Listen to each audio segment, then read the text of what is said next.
Hi, this is Kyle Markham with International Futures Group in Chicago. Just want to do a little bit of a summary on the grain trade for today, Wednesday, January the 21st. Corn has been somewhat quiet. You notice that we have bounced off that 375, 376 level again. It seems to us corn is going to just maintain maybe a $3.75 to $4 range here in the near term. Obviously, corn was able to get above that 391, 392 level, but it was pretty brief, and it seems to us that we're just waiting on export demand, and until that happens, it's just not a whole lot of story to corn right now. It's been a little more exciting in the wheat market the last 2 days. Obviously, we've been heavy for 10 or 12 trading sessions in a row.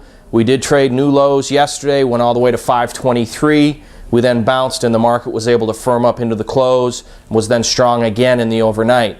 Obviously, it's on the heels of further news about Russian and Ukraine tensions, and the numbers are varying as far as how many troops they think are in the Ukraine. It's interesting, today there wasn't really any new headlines. The market was unable to get above that 545 level in the March Chicago wheat contract.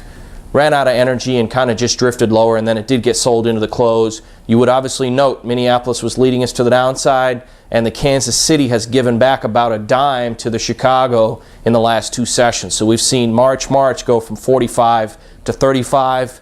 You know, for a small spread like that, it's a rather large move, I think, in just 2 days. Moving on to soybeans, you know, we've been pretty heavy ever since the USDA, for the most part, on about an 80-cent break. Yesterday we went down and traded that 972 level, bounced, and then bounced further in the overnight, but we couldn't really sustain it. Spent the rest of the day just very, very quiet. The only thing you would be seeing in the bean market is what the meal and the meal spreads are doing. Meal was actually performing today versus the beans. That was the case yesterday as well. You'll notice that that March-May meal spread is now starting to move back towards $8. We were testing $4, you know, not very long ago. So I think, or we think, excuse me, that's more a function of just some spot demand from what we're seeing in the truck offers in the cash meal market. We're not seeing that in the rail meal, and for the most part, it just looks like we've got some consolidation. This morning, we did have 176,000 metric tons of soybeans sold to China. Keep in mind, that was after 2 days of cancellations before that. We're anticipating some more of these games as we do edge closer to the Chinese New Year.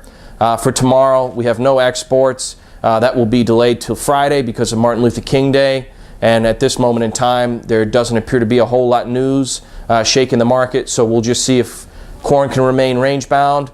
We'll see if we're going to test the downside again in the wheat market, and or if we see more Russian Ukraine headlines. And, you know, soybeans are just going to wait and see what this meal market can do and what those spreads can do.